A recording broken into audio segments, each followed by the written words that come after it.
అంజలి ఘటించి రెండు చేతులు చాచి నమస్కరిస్తూ, ఎందుకయ్యా నువ్వు బాధపడుతున్నావు మహారాజా?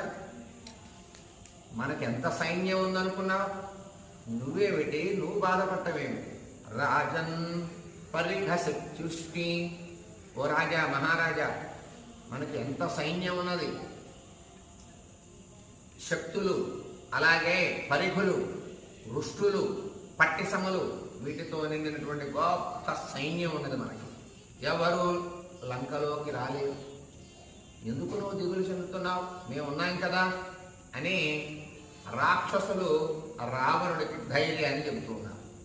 త్వయా భోగవతీం గత్వా నిర్జితాః పన్నగా విధి కైలాస శిఖరావాసి యక్షర్బహుభిరావృతః సుమహత్కదనం కృత్వా వస్యస్తే ధనద